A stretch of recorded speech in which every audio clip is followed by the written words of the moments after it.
Hello guys, welcome to CBSE cluster. मेरा नाम है अभिषेक और मैं हूं आपका सीबीएसई मेंटोर। आज एक नई सीरीज स्टार्ट करने जा रहे हैं। उस सीरीज का नाम मैंने रखा है रॉकेट सीरीज और डेली रात 8 बजे मैं मैथ्स की क्लासेस में आपकी कराने वाला हूं, क्योंकि मैथ्स में काफी बच्चों को दिक्कत थी। तो आपके अभिषेक भैया मैथ्स का सोल्यूशन आपके सामने लेके आए हैं।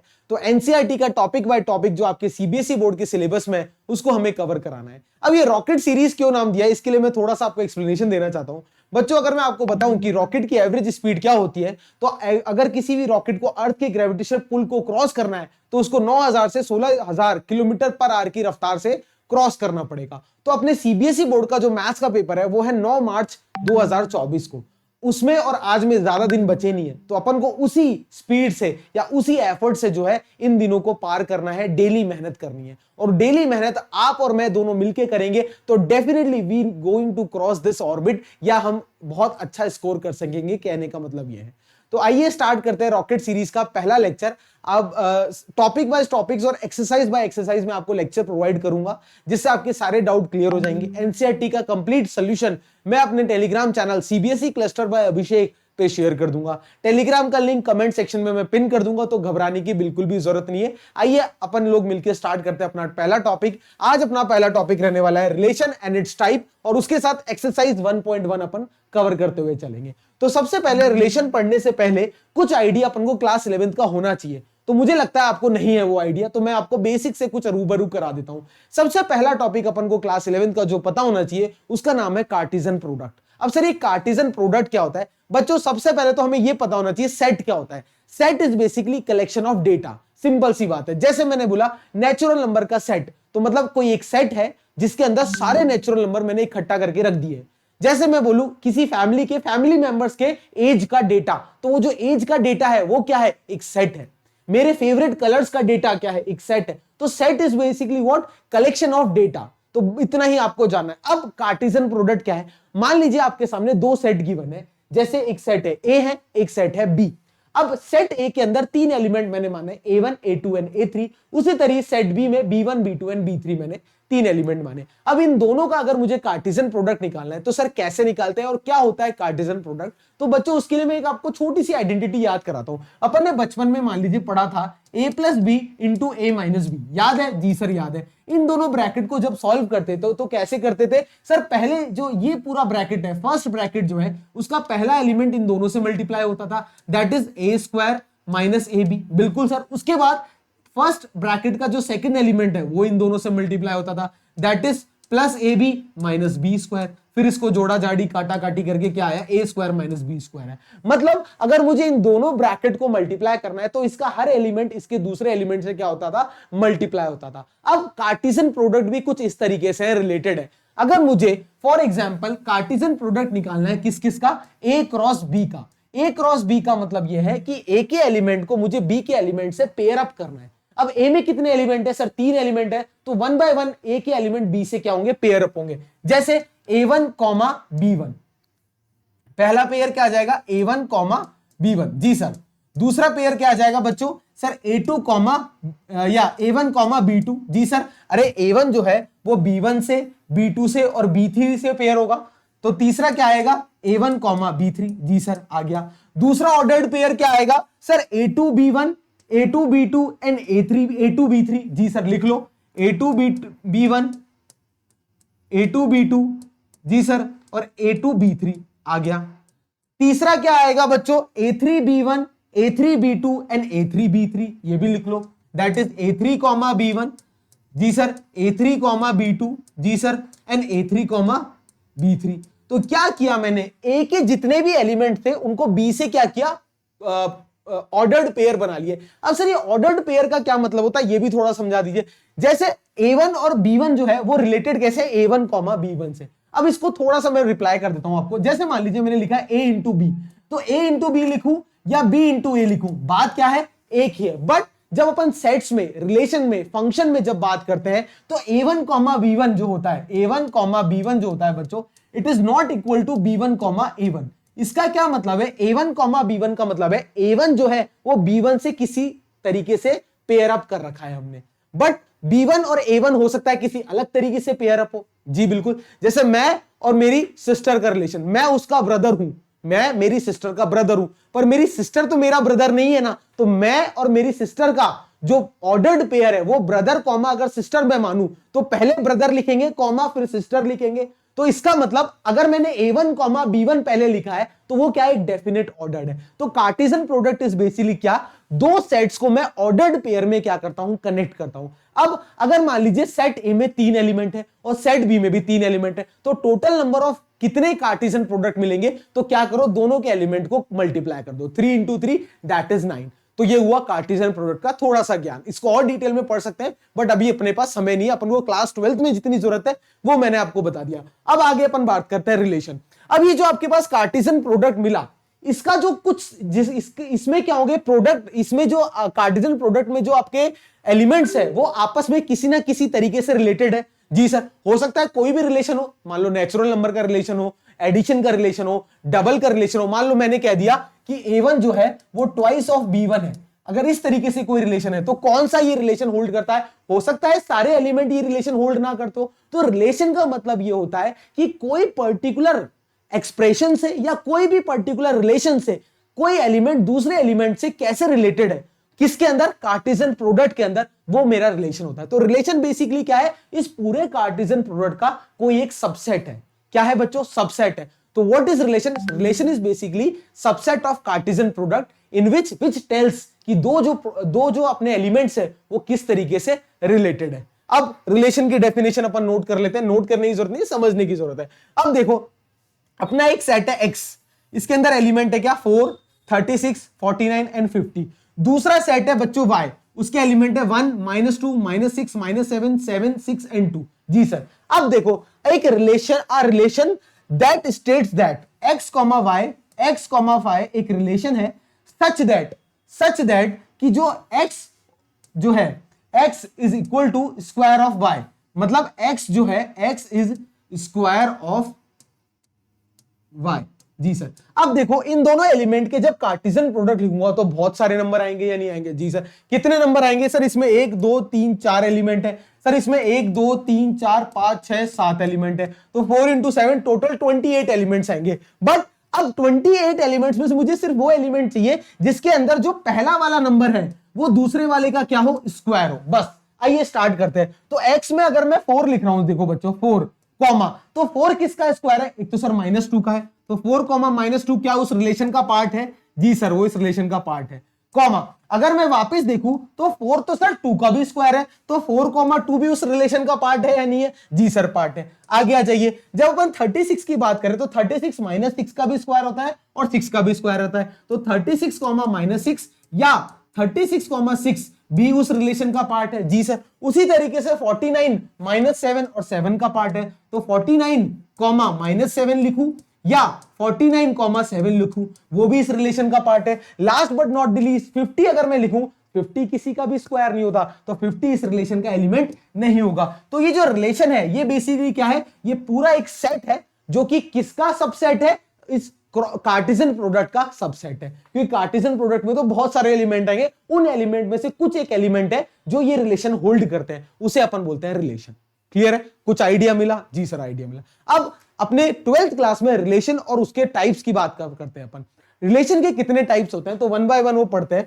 पहला रिलेशन का टाइप होता है कौन सा, चलो उससे पहले एक चीज और बता देता हूं। अगर मान लेते हैं कोई एक सेट है जिसके अंदर p एलिमेंट है, कितने p एलिमेंट है a सेट के अंदर। जी सर, और b सेट के अंदर बच्चों q एलिमेंट्स है। जी सर, तो अगर मैं टोटल नंबर ऑफ रिलेशन की बात करूं, क्या बात कर रहा हूं, टोटल रिलेशंस की बात करूं, total number of relation from a to b, वो कितने आएगा, उसका फॉर्मूला होता है 2 की पावर p इंटू क्यू। क्या होता है बच्चों, 2 की पावर p इंटू क्यू। इसको याद कर लो। जैसे अगर एक सेट है a, इसके अंदर 3 एलिमेंट है, एक सेट है b, इसके अंदर 2 एलिमेंट है, find the number of relation from a to b। तो a to b number of relation कितना होगा, नंबर ऑफ रिलेशन कितना आ जाएगा सर, 2 की power 3 into 2 that is equal to 2 की पावर 6 इज द आंसर। अगर मैं नंबर ऑफ कार्टेशियन प्रोडक्ट के कितने एलिमेंट हो गए, 3 2 6। क्लियर है, कोई भी डाउट नहीं सर, कोई भी डाउट नहीं है। डन। अब आगे मूव करते हैं टाइप्स ऑफ रिलेशन की। तो बहुत सारे टाइप ऑफ रिलेशन अपन पढ़ेंगे। पहला पढ़ते हैं अपन एम्प्टी रिलेशन। पहला क्या है, एम्प्टी, जैसा नाम वैसा काम। अगर कोई सेट है ए और एक सेट है बी, कोई भी एलिमेंट आपस में कोई रिलेशन नहीं बना रहे, इसको क्या बोलते हैं, एम्प्टी सेट। क्लियर। एग्जांपल के तौर पे आपका एनसीईआरटी का मैंने एग्जांपल लिया है। जैसे let A be the set of all students of a boy school.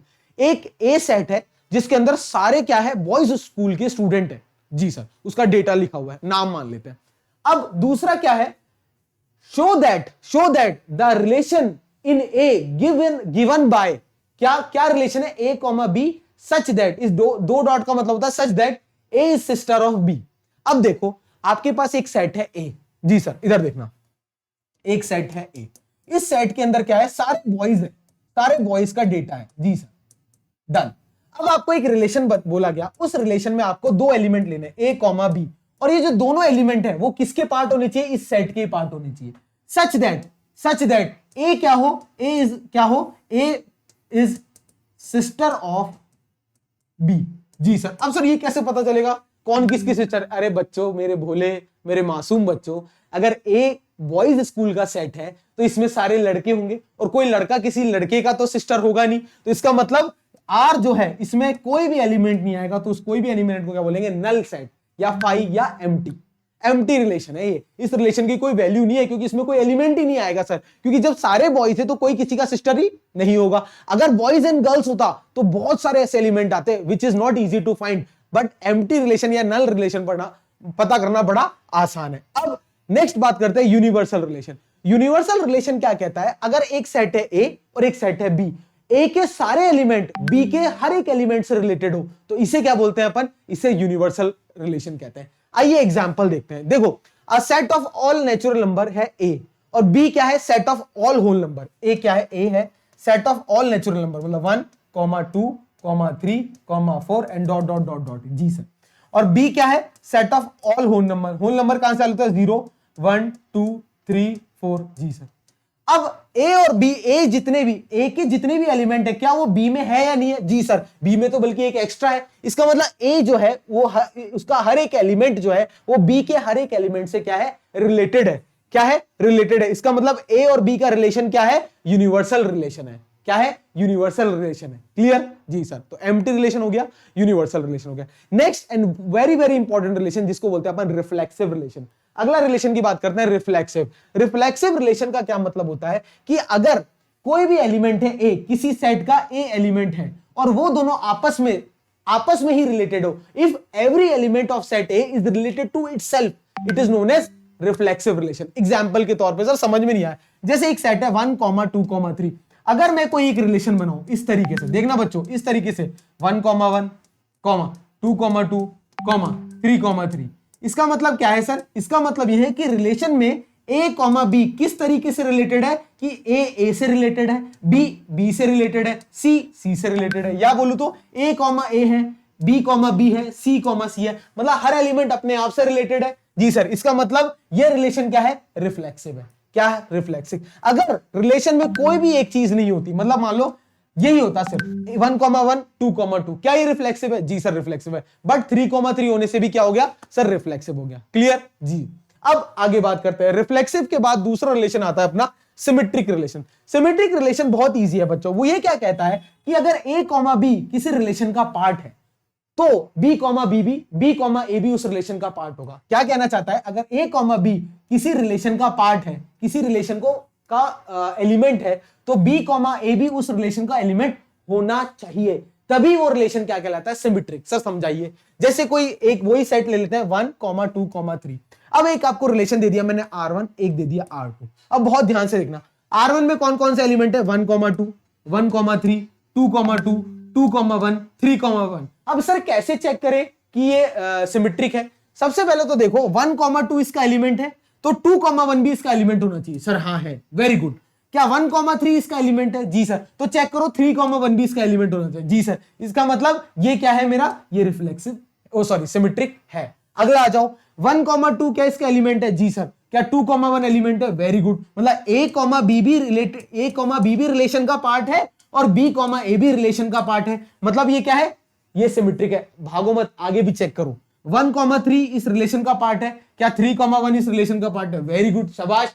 अरे बट सर 2, 3 इस रिलेशन का पार्ट है, but 3, 2 is not the part of this relation, तो दिस इज नॉट सिमेट्रिक, ये सिमेट्रिक नहीं है। तो बहुत गौर से देखना, मतलब कहने का क्या है कि रिलेशन सिमेट्रिक हो, रिफ्लेक्सिव हो, इसके अगर इसको बताना है तो सिर्फ एक एग्जांपल ऐसा दे दो सर जिससे मुझे ये पता चल जाए कि ये ट्रू नहीं है। अब इस पूरे में चेक करो, अगर मैं पहले ही ये देख लेता, पहले ही एग्जांपल देख लेता 2,3 वाला कि सर 2,3 तो इस रिलेशन का पार्ट है बट 3,2 नहीं है, मतलब ये सिमेट्रिक नहीं है, तो मुझे बाकी चेक नहीं करने पड़ते। यही बहुत इस चैप्टर के पीछे यही आइडिया है बच्चों, कि अगर आपको कोई स्टेटमेंट दे रखा है और आपको पूछा जाए कि ये रिफ्लेक्सिव होगा, सिमेट्रिक होगा या कुछ भी होगा, तो उसके लिए आपको ये चेक करना है कि ये कब ट्रू नहीं होगा। अगर आप ऐसा एक भी एग्जांपल सजेस्ट कर सको कि हाँ सर इस एग्जांपल में ये ट्रू नहीं है, तो आपका रिलेशन होल्ड नहीं करेगा। क्लियर है? चलो इसको नोट कर लिया। इसके बाद सिमेट्रिक रिलेशन के बाद बात आती है ट्रांजिटिव। ट्रांजिटिव रिलेशन क्या कहता है? अगर ए कॉमा बी किसी रिलेशन का पार्ट है और बी कॉमा सी भी उस रिलेशन का पार्ट है, तो ए कॉमा सी उस रिलेशन का पार्ट होना चाहिए, होना चाहिए। जी सर, एग्जाम्पल के तौर पे देखो, जैसे 1 2 3 4 ये एक सेट है। अब देखो 1,2 रिलेशन का पार्ट है, 2,3 भी रिलेशन का पार्ट है, तो 1,3 इस रिलेशन का पार्ट होना चाहिए, है सर, डन। 3,4 इस रिलेशन का पार्ट है, 4,2 भी इस रिलेशन का पार्ट है, तो क्या 3,2 इस रिलेशन का पार्ट होना चाहिए? जी सर, तो ये ट्रांजिटिव है। आगे आ जाओ। अब 1,3 इस रिलेशन का पार्ट है, 3,4 इस रिलेशन का पार्ट है, मतलब ए कॉमा बी इस रिलेशन का पार्ट है, बी कॉमा सी इस रिलेशन का पार्ट है। बट क्या आपको क्या आपको ए कॉमा सी दिख रहा है? चेक करो, क्या 1,4 दिख रहा है? नहीं दिख रहा सर, तो इसका मतलब ये ट्रांजिटिव नहीं है। मतलब एक एग्जांपल से ही अपन सब कुछ तय कर सकते हैं। तो तीनों चीज क्लियर है, reflexive, symmetric and transitive. Reflexive मतलब खुद से रिलेटेड होना चाहिए, सिमेट्रिक मतलब ए कॉमा बी अगर किसी रिलेशन का पार्ट है तो बी कॉमा ए भी उस रिलेशन का पार्ट होना चाहिए, डन। अगर ए कॉमा बी किसी रिलेशन का पार्ट है, बी कॉमा सी भी उस रिलेशन का पार्ट है, तो ए कॉमा सी भी उस रिलेशन का पार्ट होना चाहिए। ये क्या कहलाता है? मेरा ट्रांजिटिव, डन। अब अगर ऐसा कोई रिलेशन है जिसमें ये तीनों रिलेशन होल्ड करते हो, that is reflexive, symmetric and transitive, तो वो रिलेशन मेरा क्या कहलाता है? वो रिलेशन कहलाता है इक्विवेलेंस रिलेशन। क्या कहलाता है बच्चों? Equivalence relation. ये लो, ये नोट कर लो, है ना, इंपॉर्टेंट बात है। A relation in a set A is said to be equivalence relation if it is reflexive, symmetric and transitive, तीनों होना चाहिए, डन। चलो, ये तो थी अपनी कंसेप्ट की बात। अब अपन वन बाय वन सॉल्व करते हैं अपने क्वेश्चंस कि किस तरीके से मुझे क्वेश्चन सॉल्व करने हैं। तो एनसीईआरटी के वो सारे क्वेश्चन करते हैं जो CBSE board time and again पूछता है। आइए वन बाय वन सॉल्व करते हैं। सबसे पहले तो ये एग्जांपल है, बहुत बार सीबीएसई बोर्ड पूछा गया है। एग्जांपल में क्या है? Let L be the set of all lines in a plane and R be the relation in L defined as. L क्या है? कोई लाइन है, प्लेन्स के अंदर बहुत सारी लाइन है, और आर एक रिलेशन आपको दे रखा है। क्या दे रखा है? L1, L2 such that L1 is perpendicular to L2। ये आपको रिलेशन दे रखा है कि लाइंस तो बहुत सारी है पर एक लाइन दूसरी लाइन की परपेंडिकुलर हो, ये आपको रिलेशन दे रखा है। तो L1, L2 इज रिलेटेड कि L1 क्या हो? L2 के परपेंडिकुलर हो। तो इसको चेक करना है आपको कि ये क्या क्या है। देखो बच्चों, पहला पॉइंट, अगर मेरे को पहला पॉइंट दूसरे कलर से दिखते हैं। सबसे पहले अगर मैं रिफ्लेक्सिव चेक करूं, चेक करना रिफ्लेक्सिव। रिफ्लेक्सिव क्या कहता है कि L1, L1 क्या होना चाहिए? It should be the part of, क्या होना चाहिए? रिलेशन। मतलब वो जो खुद एलिमेंट अपने आप से रिलेटेड होना चाहिए। तो L1, L2 भी इस रिलेशन का पार्ट होना चाहिए। मतलब L1 should be perpendicular to itself. अरे L1 should be perpendicular to L1। एक चीज बताओ, कोई लाइन खुद के परपेंडिकुलर होती है? नहीं होती सर। क्या कोई लाइन खुद के पैरेलल होती है? जी हाँ, coincident line are parallel but they are not perpendicular, तो ये फॉल्स है। अरे कोई लाइन खुद के परपेंडिकुलर कभी भी नहीं होती, तो दिस इज फॉल्स, तो ये रिफ्लेक्सिव नहीं है। आओ चेक करें दूसरा। अगर अपन सिमेट्रिक चेक करें, देखना बच्चे, सिमेट्रिक चेक करें, तो सिमेट्रिक के अंदर अगर L1, L2 किसी रिलेशन का पार्ट है, तो आपको क्या प्रूव करना है? आपको प्रूव करना है L2, L1 भी उस रिलेशन का पार्ट हो, ये आपको प्रूव करना है। आपको गिवन क्या है? एक लाइन L1 है, वो किसके परपेंडिकुलर है? L2 के। ये L1 है, ये L2 के, ये परपेंडिकुलर है। तो क्या L2 भी L1 के परपेंडिकुलर? बिल्कुल सर, तो इसका मतलब ट्रू। ये तो है ऑब्वियस, आपको लिख के और एग्जाम में ये भी ड्रॉ करके आना है कि if L1 is perpendicular to L2 that means L2 is perpendicular to L1। जी सर, ये हो गया दूसरा। तीसरा, अगर अपन ट्रांजिटिव चेक करते हैं बच्चों, ट्रांजिटिव के लिए क्या बताया था मैंने आपको कि A कॉमा B अगर इस रिलेशन का पार्ट है, B कॉमा C भी किसी रिलेशन का पार्ट है, तो ये क्या इंप्लाई करना चाहिए कि A कॉमा C भी उस रिलेशन का पार्ट हो। ये प्रूव करना है मुझे। ये दोनों गिवन है, ये प्रूव करना है। अब आ जाओ अपने क्वेश्चन में। क्वेश्चन में अपन को क्या गिवन है? L1 कॉमा L2 अगर किसी रिलेशन का पार्ट है ना, एंड L2 कॉमा L3 भी उस रिलेशन का पार्ट है, तो मुझे क्या प्रूव करना है? Prove that L1 comma L3 उस रिलेशन का पार्ट हो। अब देखो L1 कॉमा L2 उस रिलेशन का पार्ट है, इसका क्या मतलब है कि सर एक लाइन है L1, ये लो, ये क्या है? ये किसी L2 लाइन के क्या है? परपेंडिकुलर। ये लीजिए, हो गया सर, बिल्कुल done sir. L2 comma L3 का क्या मतलब है? एक लाइन है L2 जो किसी L3 लाइन के परपेंडिकुलर, ये ड्रॉ कर सकता हूं? जी सर कर दो। क्या L2 L3 के परपेंडिकुलर? जी सर। क्या L2 कॉमा L3 इस रिलेशन को होल्ड कर रहा है? हाँ कर रहा है। क्या L1 और L3 परपेंडिकुलर है? नहीं, ये क्या है? पैरेलल। इसलिए L1 कॉमा L3 इस रिलेशन को होल्ड नहीं करता है। इसका मतलब ये रिलेशन ट्रांजिटिव नहीं है। तो ये ना रिफ्लेक्सिव है, ना सिमेट्रिक है, ना ट्रांजिटिव है। बहुत बार सीबीएसई ये सवाल पूछ चुका है। क्लियर? इसको नोट कर लो। डन। नेक्स्ट, अब आते हैं क्वेश्चन पे जो बहुत बार एग्जामिनर आपसे पूछता है। क्वेश्चन क्या है? क्वेश्चन नंबर 5 है आपका, एक्सरसाइज 1.1 का क्वेश्चन है ये। क्वेश्चन क्या कह रहा है? Check whether the relation defined by R A comma B such that A is less than B cube is reflexive, symmetric और ट्रांजिटिव। आपको कोई रिलेशन गिवन है, आपको एक रिलेशन गिवन है। क्या गिवन है? Relation R that is equal to, इस आर में दो एलिमेंट है A comma B, such that A is less than equal to B cube. ये आपको गिवन है। आपको ये चेक करना है क्या ये रिफ्लेक्सिव है। तो आइए पहला चेक करते हैं रिफ्लेक्सिव। एक चीज बताओ, अगर रिफ्लेक्सिव होगा, अगर बच्चों रिफ्लेक्सिव होगा तो ए कॉमा ए जो होगा वो रिलेशन का पार्ट होना चाहिए, नहीं चाहिए? बिल्कुल। इसका मतलब क्या होना चाहिए कि ए जो है वो less than equal to A cube होना चाहिए। जी सर। अब इस बच्चे इसमें क्या गलती करते हैं? देखो बच्चे क्या करते हैं, लेट ए इक्वल टू 2 मान लेते हैं। अगर 2 है ए तो 2 जो होगा वो 2 के क्यूब 8 से तो छोटा ही होगा, तो इसका मतलब ये रिफ्लेक्सिव है, या तो बराबर होगा या छोटा होगा। बराबर किस केस में? अगर ए को 1 मान लिया तो 1 is less than equal to 1, मतलब सर बराबर तो है ही ना। अब यहीं पे क्वेश्चन खत्म कर देते हैं और लिख देते हैं यस इट इज रिफ्लेक्सिव। ऐसा नहीं करना है। आओ चेक करते हैं। मैंने कहा था ना इसको गलत प्रूव करने के लिए एक एग्जांपल बहुत है। अब मैं एक एग्जांपल लेता हूं, ए को ले लेता हूं half, let A equal to half. अगर ए हाफ होगा, देखना बच्चों, तो ए का क्यूब कितना होगा बच्चों? ए का क्यूब होगा 1/8। एक चीज बताओ, क्या A less than A cube होगा? अब क्या 1/2 is less than equal to 1/8?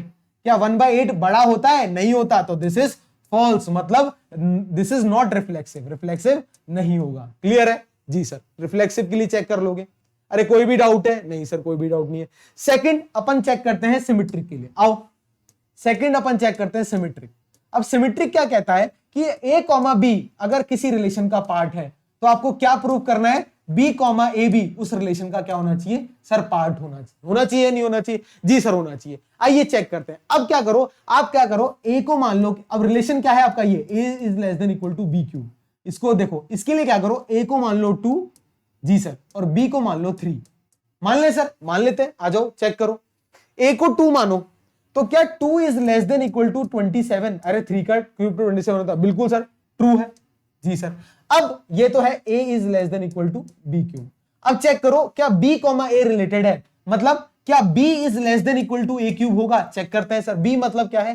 3, a cube का मतलब क्या है? 8। जी सर, मतलब हो गया सिमेट्रिक। फिर गलती कर देते हैं बच्चे, क्यों सर? अब एग्जाम्पल लो। अब एक काम करो, मेरे कहने पे a ले लो 2 और b ले लो 9। आओ ले लिया। अब चेक करो क्या 2 is less than equal to 9 cube? जी सर ट्रू।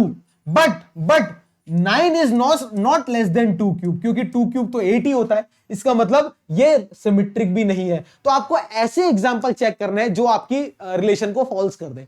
तो 2 और 9 में ये रिलेशन होल्ड नहीं करेगा। तो this relation a is less than b cube is neither reflexive nor it is symmetric. आइए आगे चेक करते हैं। ट्रांजिटिव के लिए भी चेक कर लेते हैं। तीसरा एग्जाम्पल ट्रांजिटिव। आ जाओ, तीसरा ट्रांजिटिव। अब डायरेक्ट देखना, ट्रांजिटिव के लिए क्या कहते हैं? a कॉमा बी किसी रिलेशन का पार्ट है, एंड अगर b कॉमा सी भी उस रिलेशन का पार्ट है, तो ये क्या इंप्लाई करना चाहिए? a कॉमा सी भी उस रिलेशन का पार्ट होना चाहिए। होना चाहिए नहीं होना चाहिए? बिल्कुल। अब इसका एग्जांपल ले लेते हैं। क्या करो, a को आप ले लो 3, जी सर, b को ले लो 3/2, जी सर, और c को ले लो 4/3। कोई भी इस तरीके से आप बहुत सारे एग्जाम्पल बना सकते हो। मैंने ये देखा। अब a को अगर 3 लेते हो, चलो चेक करो, क्या a is less than equal to B cube होगा? चेक करते हैं सर। क्या 3 is less than equal to, इसका क्यूब करो, 27/8, 8 3 पॉइंट समथिंग आएगा, 3 पॉइंट समथिंग 3 से तो बड़ा होगा, तो ये ट्रू है, तो a is less than b cube, ये done done sir. b is less than c cube check करो, क्या b is less than c cube है सर? चेक करते हैं, b क्या है 3/2, क्या 3/2 4 का क्यूब कितना होता है 64 और 3 का क्यूब होता है 27, क्या 3/2 मतलब हो गया नियरली 1.5, नियरली क्या एग्जैक्ट 1.5, और ये 2 से बड़ा होगा, इट इज ग्रेटर देन 2, तो डेफिनेटली जो मेरा ये वाला पार्ट है, ये वाला पार्ट क्या है बड़ा है, मतलब 64/27, मतलब ये भी ट्रू है, दूसरा भी चीज ट्रू है, डन, दूसरी भी चीज ट्रू है। अब आपको क्या प्रूव करना है, अगर ये दोनों ट्रू है तो होना क्या चाहिए सर? होना चाहिए ये a is less than equal to c cube होना चाहिए। आइए चेक करते हैं इधर, आइए चेक करते हैं, a कितना है अपना सर 3, और c क्यूब कितना है 4/3 का क्यूब करना, 4/3 का होल क्यूब करना, चेक करना, 3 है 64/27, हाँ या ना? अरे ये 64/27 कितना आएगा सर? डेफिनेटली 3 से तो कम ही आएगा, इसका मतलब ये रिलेशन होल्ड नहीं करता है, मतलब a is not less than c cube. अगर a is less than b cube है, b is less than c cube है, तो होना क्या चाहिए था? a is less than equal to c cube होना चाहिए था, बट है नहीं, तो ये रिलेशन ट्रांजिटिव भी नहीं है, ना रिफ्लेक्सिव है, ना सिमेट्रिक है, ना ट्रांजिटिव है। क्लियर है? इसलिए ये बहुत बार एग्जाम में पूछा गया सवाल है, इसको नोट कर लो, क्वेश्चन नंबर 5 है। डन? अरे कोई भी डाउट है? नहीं सर कोई भी डाउट नहीं। आइए आगे एग्जांपल करते हैं, अगला देखो, अगला क्वेश्चन क्या है, बहुत अच्छा क्वेश्चन है, वेरी वेरी इंपॉर्टेंट क्वेश्चन है ना, very very important question. Question क्या कह रहा है? Show that the relation R in the set A of points in a plane given by, देखो ए क्या है, ए क्या है? सेट ऑफ पॉइंट्स है, सेट ऑफ पॉइंट्स किसी प्लेन में, set of points in a plane. Plane में जो सेट ऑफ पॉइंट्स होते हैं वो 2D में होते हैं, आप सबको पता है किस तरीके से सर? इसका मतलब ए में क्या है, बहुत सारे सेट ऑफ पॉइंट है, जैसे 1, 2, 2, 3 एटसेट्रा, ऐसे एग्जांपल दे रहा हूं, कुछ सेट ऑफ पॉइंट्स है जी सर। अब आपको रिलेशन क्या दे रखा है? रिलेशन डिफाइंड है आपको क्या? P, Q such that distance of point P from origin that is OP, OP मान लेते हैं ओरिजिन से distance, is same as distance of point Q from origin OQ, हाँ या ना? ये आपको रिलेशन गिवन है। अब आपको चेक करना है क्या ये इक्विवेलेंस होगा। आइए 1 बाय 1 चेक करते हैं। पहला पॉइंट आपको क्या चेक करना है? रिफ्लेक्सिव। आइए फर्स्ट पॉइंट रिफ्लेक्सिव चेक करते हैं। रिफ्लेक्सिव के लिए क्या करना पड़ेगा? आपको प्रूव करना पड़ेगा कि P, P जो है आपका क्या है, इस रिलेशन का पार्ट है। आइए चेक करते हैं। P, P मतलब क्या है? OP इक्वल टू OP होना चाहिए, मतलब distance of point P from origin और distance of point P from origin. अरे ये तो होता ही है ना सर, एक ही पॉइंट की बात कर रहे हो आप, तो ये रिफ्लेक्सिव होगा। हो गया सर। चलो सेकंड चेक करते हैं सिमेट्रिक। सेकंड चेक करते हैं सिमेट्रिक। सिमेट्रिक क्या कहता है कि अगर P, Q उस रिलेशन का पार्ट है तो Q, P भी उस रिलेशन का पार्ट होना चाहिए। आइए चेक करते हैं। P, Q मतलब distance of point P from origin किसके बराबर होगा? Distance of point Q from origin. ये गिवन है, ये क्या है? गिवन है जी सर। अरे अगर LHS इक्वल टू RHS है तो मैं क्या RHS इसको इधर और इसको इधर लिख दूं तो कोई दिक्कत तो नहीं है ना किसी बच्चे को? नहीं दिक्कत है। अरे ये लो, तो Q, P मतलब distance of point Q from origin और distance of point P from origin. मतलब अगर ये ट्रू है, ये ट्रू है तो ये ट्रू होगा, ये ट्रू होगा। इसका मतलब आपका ये जो रिलेशन है वो सिमेट्रिक भी है। चेक कर लिया सर। आइए तीसरा चेक करते हैं ट्रांजिटिव के लिए। आइए चेक करते हैं तीसरा ट्रांजिटिव के लिए। समझना बहुत ध्यान से, इसका डिटेल जो एक्सप्लेनेशन है वो मैं टेलीग्राम चैनल पे शेयर कर दूंगा, आप समझो मैं कहना क्या चाहता हूं। तीसरा जब अपन ट्रांजिटिव चेक करते हैं, ट्रांजिटिव क्या कहता है? P, Q अगर किसी रिलेशन का पार्ट है एंड Q, R उस, या Q, और कुछ मान लो, Q, T मान लो, Q, T भी उस रिलेशन का पार्ट है, तो ये दोनों मिलके क्या कहने चाहिए? ये कहना चाहिए P, T भी उस रिलेशन का पार्ट होना चाहिए। आइए चेक कर लेते हैं सर। अगर P, Q उस रिलेशन का पार्ट है, मतलब distance of point P from origin is equal to distance of point Q from origin, ये गिवन है, पहला इक्वेशन गिवन है। दूसरे रिलेशन से distance of point Q from origin is equal to distance of point T from origin, ये भी given है। तो ये दोनों इक्वेशन क्या है? आपको गिवन है। हाँ सर गिवन है। क्या OP इक्वल टू OQ है? तो क्या OP इक्वल टू, अगर OP इक्वल टू OQ है ना, चेक करना, OP is equal to OQ है and OQ equal to OT है, तो क्या OP इक्वल टू OT होगा? होगा सर। ये तो मैथ्स कहती है A equal to B, B equal to C है, तो a इक्वल टू सी होगा या नहीं होगा? होगा सर। इसका मतलब distance of point P from origin equal to distance of point T from origin, मतलब ये रिलेशन ट्रू है। मतलब आपका जो तीनों चीज है वो ट्रू है, मतलब आपका ये जो रिलेशन गिवन है वो इक्विवेलेंस है। क्लियर? चेक कर लो। डन? मजा आया तो लाइक जरूर करना बच्चों। अब ये तो सर इजी सा पार्ट था, ये तो हम भी कर लेंगे, ये करके दिखाइए। Further show that the set of all points related to a point P that is not equal to 0, 0 is the circle passing through P with origin as the center। अब ये क्या समझाना चाहता है, ये समझाते हैं। आओ, ये क्या कह रहा है कि आपके पास क्या है, एक कार्टेशियन प्लेन है, ये रहा, मान लेते हैं।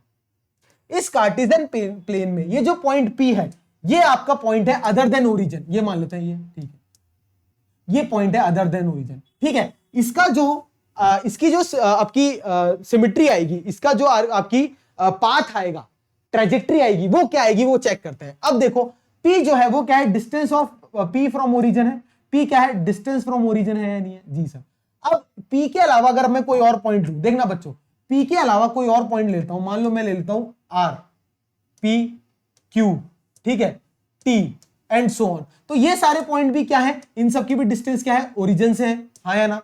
अरे इन सब की डिस्टेंस भी क्या है, ओरिजिन से ही तो लिया। ये अरे सॉरी, ये हो गया, ये हो गया। उसी तरीके से और भी बहुत सारे पॉइंट आएंगे। मतलब आपका ये जो P वाला पॉइंट है, इसकी अगर मैं ट्रेजेक्ट्री देखूंगा तो ये कैसे मूव कर रहा है, एक फिक्स डिस्टेंस पे है ओरिजिन से। ये ओरिजिन से क्या है, एक फिक्स डिस्टेंस पे है, उसी डिस्टेंस को क्या कहते हैं, रेडियस। इसका मतलब ये जो P पॉइंट की ट्रेजेक्ट्री है, अगर P point other than origin लेता हूं तो P पॉइंट क्या है, डिस्टेंस फ्रॉम ओरिजिन है। तो डिस्टेंस फ्रॉम ओरिजिन अगर इस इक्विवेलेंस रिलेशन को फॉलो करेगा तो वो एक कौन सा ऑर्बिट या कौन सी ट्रेजेक्ट्री फॉलो करेगा, सर सर्कुलर ट्रेजेक्ट्री फॉलो करेगा। इसका मतलब क्या हुआ कि जो P पॉइंट है, अगर ओरिजिन के अलावा कुछ भी लेते हो तो एक फिक्स्ड डिस्टेंस पे एक ऑर्बिट में रिवॉल्व करेगा, तो क्या पाथ देगा, एक सर्कुलर पाथ देगा। क्लियर है? इसको नोट करो। डन? जी सर। अगला question and this is also very important, easy भी है। क्वेश्चन क्या कह रहा है, show that the relation are defined in the set A of all triangles. Relation क्या दे रखा है, देख लो, रिलेशन लिख देता हूं। आर इज इक्वल टू एक रिलेशन दे रखा है, T1, T2, दो ट्राइंगल आपस में रिलेटेड है, दो ट्राइंगल आपस में रिलेटेड है, such that T1 is similar to T2। ये मान लेते हैं T1 is similar to T2, ये रिलेशन है। अब देखो, पहला रिफ्लेक्सिव चेक करें। जी सर, रिफ्लेक्सिव चेक कर लो। अरे रिफ्लेक्सिव क्या होता है कि T1 is related to T1, इसको चेक करना है। T1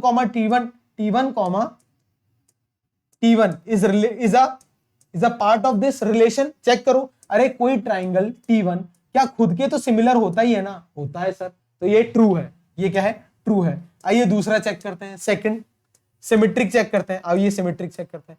सिमेट्रिक रिलेशन क्या कहता है, सिमेट्रिक रिलेशन ये कहता है कि अगर T1, T2 इस रिलेशन का पार्ट है तो मुझे क्या प्रूव करना है कि T2, T1 भी इस रिलेशन का पार्ट हो, ये प्रूव करना है। आइए प्रूव करते हैं। अरे क्या प्रूव करना है सर, अगर T1 T2 के सिमिलर है, ये किसने बताया, गिवन चीज ने, तो डेफिनेटली T2 भी T1 के सिमिलर होगा या नहीं होगा? होगा सर, तो ये सिमेट्रिक भी है। जी सर। आइए तीसरा चेक करते हैं, ट्रांजिटिव।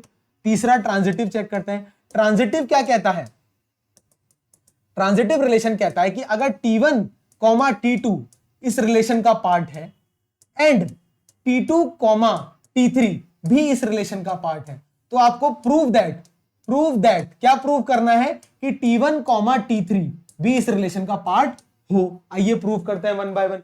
कैसे प्रूव करेंगे, अरे T1, T2 अगर इस रिलेशन का पार्ट है, इसका मतलब क्या है कि T1 is similar to T2, ये गिवन है।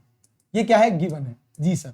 T2, T3 इस रिलेशन का पार्ट है, मतलब T2 is similar to T3, ये भी गिवन है। अगर इन दोनों को एक ही लाइन में लिखूं तो ऐसे लिख सकता हूं, T1 is similar to T2 and T2 is similar to T3। तो इन तीनों में एक चीज तो लिख सकता हूं ना, अगर ये इसके सिमिलर है और ये इसके सिमिलर है तो T1 T3 के क्या होगा, सिमिलर है। So therefore T1 is similar to T3। अरे यही तो प्रूव करना था, कर दिया। तो इसका मतलब ये रिलेशन क्या है, इक्विवेलेंस है। ये तो सब कर देते हैं। आइए नेक्स्ट पार्ट चेक करते हैं।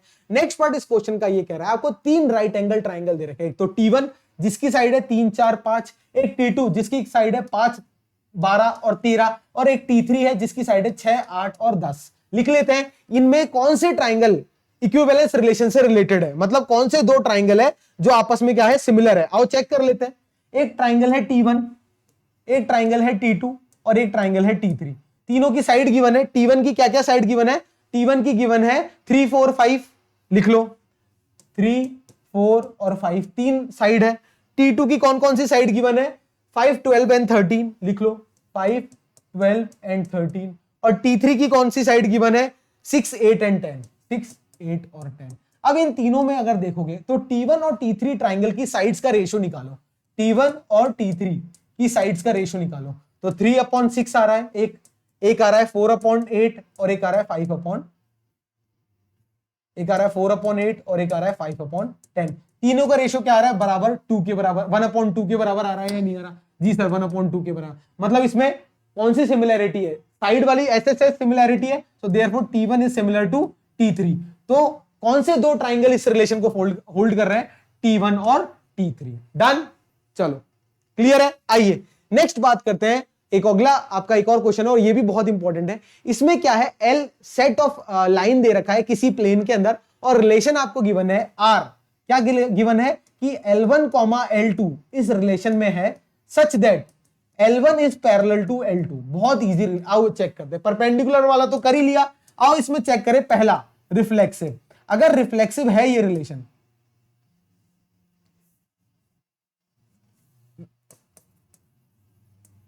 रिफ्लेक्सिव है अगर ये रिलेशन, तो इसका मतलब क्या है? L1, L1 इसका क्या होना चाहिए? रिलेशन का पार्ट होना चाहिए। मैंने अभी बताया था कोई लाइन खुद से पैरेलल होती है। अगर ये लाइन है L1 और यही लाइन है L1 तो दोनों क्या है? एक दूसरे पे कोइंसिडेंट, एंड कोइंसिडेंट लाइन क्या होता है? पैरेलल। पैरेलल की डेफिनेशन क्या होती है? दो लाइन जिनके बीच में डिस्टेंस क्या हो? थ्रू आउट कांस्टेंट हो। और कोइंसिडेंट लाइन के डिस्टेंस क्या है? कांस्टेंट 0। क्या दिक्कत है? तो दोनों क्या है? पैरेलल है। आओ सेकंड, अगर अपन सिमेट्रिक चेक करें, देखना बहुत ध्यान से। अगर L1, L2 इस रिलेशन का पार्ट है तो आपको क्या प्रूव करना है? प्रूव दैट L2, L1 भी इस रिलेशन का क्या हो? सर पार्ट हो। अरे इसमें क्या करना है? ये L1 लाइन है, ये L2 लाइन के पैरेलल है, तो क्या L2 L1 के पैरेलल होगा? बिल्कुल होगा। ये डायग्राम बना के समझा देना। तीसरा चेक करो। तीसरा, अगर L1, L2 इस रिलेशन का पार्ट है और एंड L2, L3 भी इस रिलेशन का पार्ट है तो आपको क्या प्रूव करना है? प्रूव दैट कि L1, L3 भी इस रिलेशन का पार्ट हो। अब बच्चे परपेंडिकुलर में ये चीज नहीं हुई थी, आओ पैरेलल में चेक करें। ये क्या कह रहा है? L1, L2 अगर इस रिलेशन का पार्ट है तो L1 ये है और L2 ये है, दोनों आपस में क्या होनी चाहिए? पैरेलल होनी चाहिए। ये क्या कह रहा है? अगर L2, L3 भी इस रिलेशन का पार्ट है, मतलब L2 के पैरेलल कोई भी लाइन बनाओगे तो यही आएगा ना। अरे वो तो परपेंडिकुलर था इसलिए गड़बड़ हो गई, इसमें नहीं होगी गड़बड़। तो अगर L1 L2 के पैरेलल है, L2 L3 के पैरेलल है, क्या L1 और L3 भी आपस में पैरेलल है? Yes sir. So therefore L1 is parallel to L3। इसका मतलब क्या है? L1, L3 भी इस रिलेशन का पार्ट है। तो आपका जो गिवन रिलेशन है वो क्या है सर? वो है मेरा ट्रांजिटिव भी। तो इक्विवेलेंस हो गया। हो गया, तीनों चीज डन। Done sir. अब देखो आगे मैं क्या बताना चाहता हूं। इस क्वेश्चन का नेक्स्ट पार्ट ये कह रहा है कि find the set of all lines related to the line by this relation. Find the set of all lines related to the line y equals to 2x plus 4. अब आपको एक line दे रखी है बच्चों, देखना आपको अपन को एक लाइन दे रखी है y is equals to 2x plus 4। ठीक है, इससे ये L1 लाइन है तो आपको एक ऐसी L2 लाइन निकालनी है जो L1, L2 वाला रिलेशन होल्ड करे, मतलब इसकी पैरेलल लाइन निकाल दो। अरे बच्चों ये कौन सा है? y is equals to mx plus c। अगर इसके कोई पैरेलल लाइन ड्रॉ करनी है तो आपने लाइंस में पढ़ा था ना, स्ट्रेट लाइन में पढ़ा होगा 11th में, रिपीट कराते हैं। y is equal to same ये y, अगर y1 equal to mx1 plus c1 है तो इसके पैरेलल कोई भी लाइन है y2 बनानी है, वो क्या होगी? mx2 plus c2। मतलब स्लोप क्या होना चाहिए दोनों लाइन का? सेम। अगर स्लोप सेम है तो लाइन क्या होती है? परपेंडिकुलर। और स्लोप का प्रोडक्ट -1 के बराबर होता है। सॉरी, अगर स्लोप सेम है m1 इक्वल टू अगर m2 है दोनों लाइन में तो क्या होती है? लाइंस पैरेलल होती है। क्या होती है? पैरेलल। Lines are parallel.